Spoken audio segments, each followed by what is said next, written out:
It's no secret the PlayStation Classic has not exactly done well.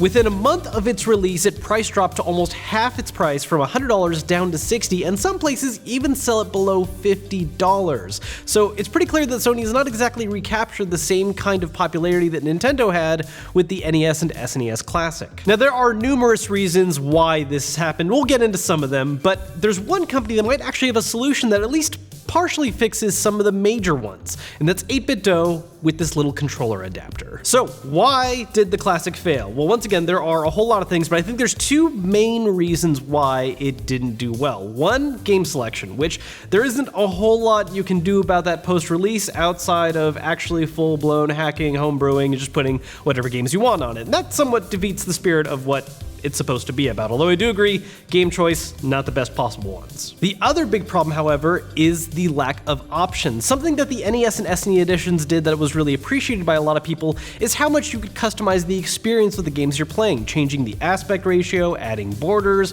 having scan lines, all kinds of different changes. And the PlayStation Classic basically offered none of that. And to top it off, all the games that are being run are running in their PAL versions, meaning that they're playing at 50 frames a second instead of 60, which a lot of people in North America would be used to, and a lot of games just honestly look and play worse as a result. That's where this adapter comes in. So this is actually the same kind of USB adapter that 8BitDo has made in the past. You might have seen it in a more Mario Brick Red design, which allows you to use a variety of different controllers on other consoles. For instance, you can use on the Switch an Xbox One controller, PS4 controller, so on and so forth. Well, this is the same idea made for the PlayStation Classic, and it allows you to once again use a lot of different controllers wirelessly you couldn't do normally. And that's by itself already an appreciated thing, because while I get the idea behind having wired controllers on a classic system, it's kind of a bit too much novelty versus functionality. It's great having a wireless controller. But what this does beyond that that's really interesting is that it gives you access to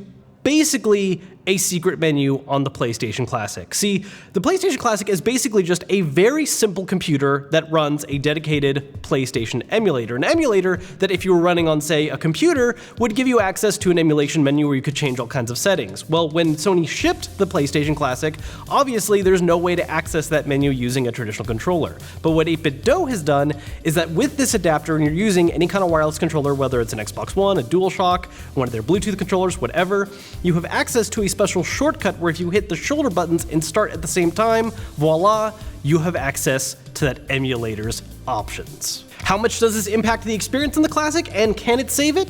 Let's check it out. The first thing we need to do is set up the adapter with the PlayStation Classic, which is actually really, really easy to do. All you have to do is plug it into the slot, and then you just have to hit the syncing button, and whatever controller you want to use a different button combination to how you want to sync it. So for instance, on a DualShock 4 controller, you're gonna hit the normal home button that you'd use for pairing sometimes, but then you're gonna hit it with the share button at the same time. That's how you use the DualShock 4 controller with a variety of different Bluetooth devices. And it works. And so right now we're using it with the DualShock 4 controller because that just makes the most sense, you know, PlayStation. But again, you can use this adapter with a variety of different controllers, including Xbox One or just 8BitDo Bluetooth controllers in general. So the interesting thing here though is accessing that menu. So first we have to go into a game. I've already got a session of Final Fantasy VII running, so we'll just go there. So once we're in our game of choice, you can access the emulator's menu using this adapter by hitting the shoulder buttons and options at the same time of DualShock. The controls vary depending on what you're using.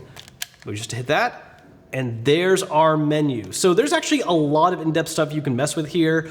You can redo controls, you can do save and load states, although there's already a slightly prettier way of doing that built into the PS Classics menu. However, what we're most interested in is messing with the display properties on this. So go into our options. So right here in region, it's set to auto, and we can actually change it to NTSC, and that's going to change the frame rate the game is being played at. Now, obviously in a video, you can't actually see the difference in frame rate, but we can also turn on an FPS counter, so you can actually see it in the bottom of the screen. You can see in the bottom that we are only getting basically 50 frames a second. So if we switch it back over, we're gonna change this again, and this time we're gonna leave the FPS counter on, but we're gonna switch it to NTSC, and there we go, the game is now running at 60 frames. So it's a little smoother looking, and just, honestly, it's just more appealing to the eyes, especially if you grew up only on 60 hertz screens. This is just, the game looks right now. Now this isn't the only thing we can change with this. Once again, there's a lot of other options you can get in depth on. For instance, we can add scan lines.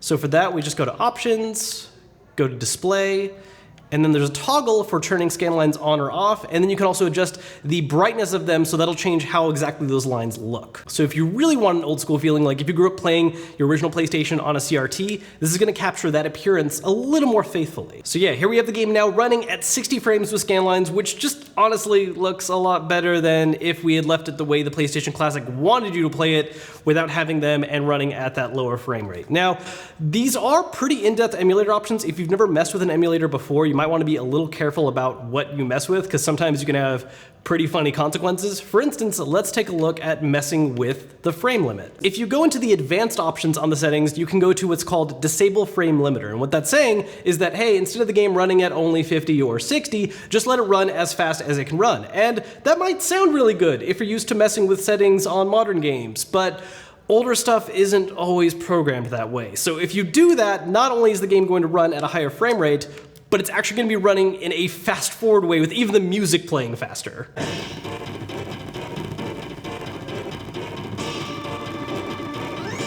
Which might not always be best for gameplay, but can be really silly looking. Now, another thing worth noting with all of this is that all these settings you can adjust and mess with, they are temporarily saved. It is not something that's going to be on every time. So each time you launch a specific game, you need to reopen the menu to make any adjustments you want to make. So if there's anything that a certain specific way you like to play the game, where you have the scan line set to a certain way, have it set to a specific region, you got to do that every time the game launches. So the important question, does this adapter save the PlayStation Classic?